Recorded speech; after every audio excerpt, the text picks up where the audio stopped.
बाद में उड़े बोला बेटियां तो रखो मेरा बेटा नंबर दो। ट्राई नहीं दे फिर आप पहले भी मिले हो यहाँ कई बार। हाँ हाँ कई बार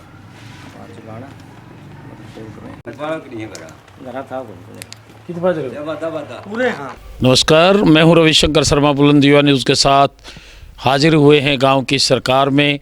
और गांव की सरकार में इस समय हैं हम जींद खंड के गांव बराकला में। और बराकला में हमारे साथ श्री सुरेश कुमार जी मौजूद हैं जो सरपंच पद के प्रत्याशी हैं गांव बराकला से। तो करते हैं उनसे मुलाकात। सुरेश जी, गांव की सरकार में और हमारे न्यूज़ चैनल में आपका स्वागत है। थैंक यू सर, स्वागत है। सुरेश जी जी गांव की सरकार, जी उसका प्रारूप, उसका कार्य, जी किस तरह के मुद्दे लेकर आप गांव की सरकार में सरपंच पद के प्रत्याशी हैं गांव बराकला से? गांव में एक तो पेयजल की समस्या है, उसका समाधान के लिए स्थायी समाधान किया जाए। एक लाइब्रेरी है बच्चों के पढ़ने के लिए, खेल के लिए व्यायामशाला होनी चाहिए। और ये सीसीटीवी आए दिन झगड़ालू किस्म के शराबी किस्म के लोग घूमते फिरते रहते हैं, गलियों में गड़बड़ घोटाले कर देते हैं, उनके लिए सीसीटीवी कैमरे की ज़रूरत है। तो इन मुद्दे इन्हीं के लिए हम विकास कार्यों के लिए उसमें आए हैं। सुरेश जी, गांव में पूर्व में भी सरकारें रही हैं गांव में, तो ऐसा कौन सा मेजर कार्य मानते हैं जो आपके लिए बहुत महत्वपूर्ण और ज़रूरी है? खेल की व्यायामशाला और लाइब्रेरी, ये मुख्य मुद्दा है। इसके साथ साथ गांव के रास्ते की बात करें, बड़ा जर्जर अवस्था में है। लिंक रोड जो सफ़ीद रोड में मिलता है जी। उसकी बात करें, या फिर सुंदरपुर से होकर गांव में जब एंटर करते हैं बड़ी हालत खस्ता है। तो आपके गांव की सरकार में गांव का आशीर्वाद रहता है, तो क्या प्राथमिकता रहेगी इन सड़कों के बारे में? पहले प्राथमिकता तौर पर गांव में जो शहर से जो गांव में आते हैं, गांव से जो शहर में जाते हैं बच्चे पढ़ने के लिए, तो सड़क का व्यवस्था प्राथमिक रूप से करवाई जाएगी।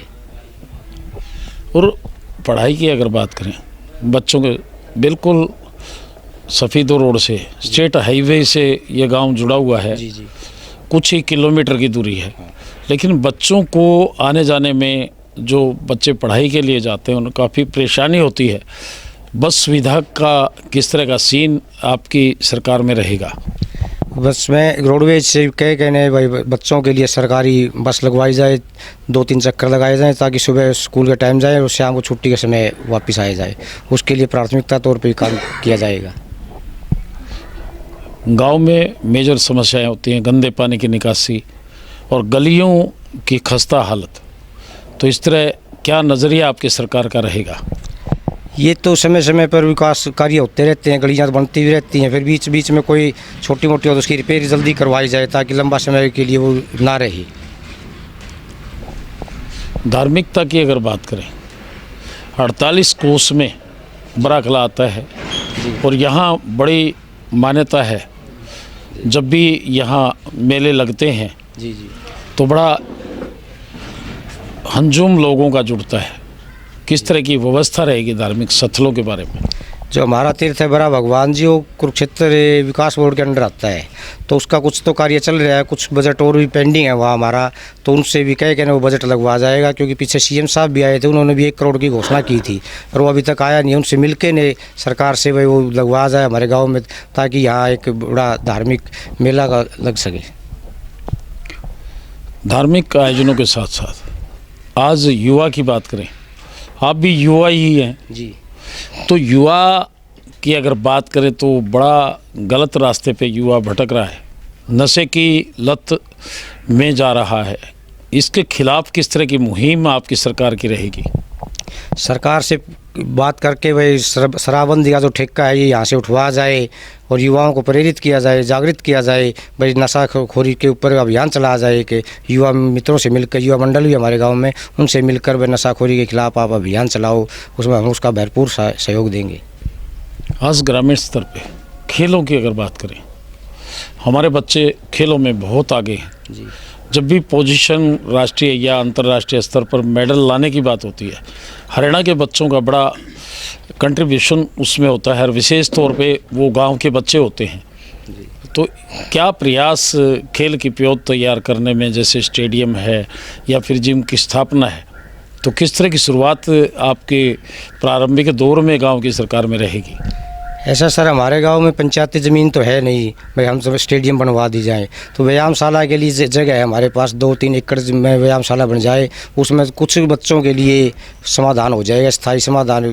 क्योंकि जगह है जो उसमें व्यायामशाला ही 2-3 एकड़ में व्यायामशाला ही बन पाएगी। स्टेडियम के लिए तो 4-5 एकड़ ज़मीन चाहिए, और वो सरकार से रिक्वेस्ट करके कोशिश करके भाई एक्वायर ज़मीन की जाए और स्टेडियम बढ़ाया जाए, ताकि युवाओं को खेल नीति से ऊपर जाने का मौका मिले।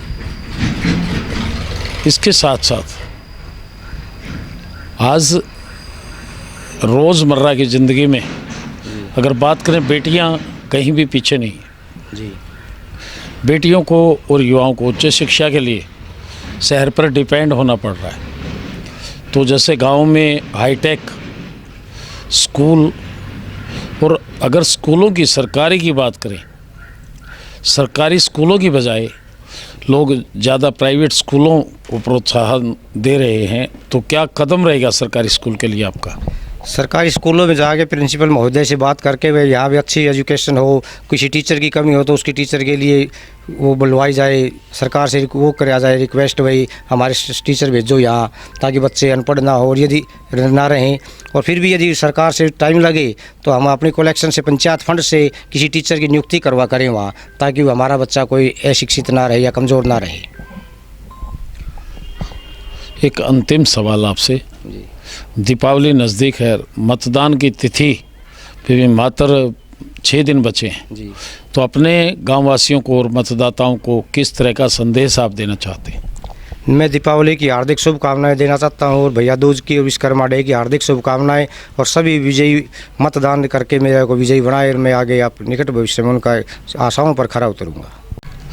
सुरेश जी, आज प्रत्येक गांव को देखा जाए, अड़ेवा खंड की बात करें, सरकार की तरफ से हाईटेक वाईफाई से जोड़ दिया गया है अड़ेवा खंड को, तो आपका क्या प्रयास रहेगा इस दिशा में?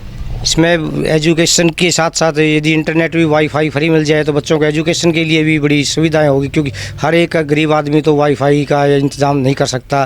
ताकि पंचायत अपने लेवल पे वाईफाई लगवाए तो बच्चों को शिक्षित मिले, और उसके साथ एजुकेशन भी बढ़ेगी, और साथ के साथ लाइब्रेरी की स्थापित की जाएगी, जो एक जगह उसमें भी वाईफाई फ्री लगवाया जाएगा, और जो टावर है इसके ऊपर भी वाईफाई लगवाया जाए, ताकि सभी लोगों को इंटरनेट मिल सके और अपना सुचारू रूप से पढ़ाई कर सके वो। सूरज जी, गांव में छोटे मोटे झगड़े होते हैं, बहुत गंभीर रूप धारण करते हैं, आंखें बिगड़ती हैं, भाईचारा ख़त्म होता है, थाने तहसील जाके बड़ा टाइम ख़राब होता है। तो इस बारे में जो छोटे मोटे झगड़े हैं, तो आपकी सरकार में किस तरह का कदम उठाया जाएगा? उनको यहीं भाईचारे के लेवल पर यहीं गांव में इस निपटाने की कोशिश की जाएगी, और यहीं निपटाया जाएगा, किसी को वहाँ थाने तहसील में जाने की ज़रूरत ना पड़ेगी। निश्चित तौर पे सुरेश कुमार जी का कहना है कि गांव धार्मिक आस्था से जुड़ा होने के कारण यहाँ 48 कोस में कुरुक्षेत्र विकास बोर्ड के अधीन ये सभी क्षेत्र आता है, धार्मिक आस्था के केंद्र जितने हैं।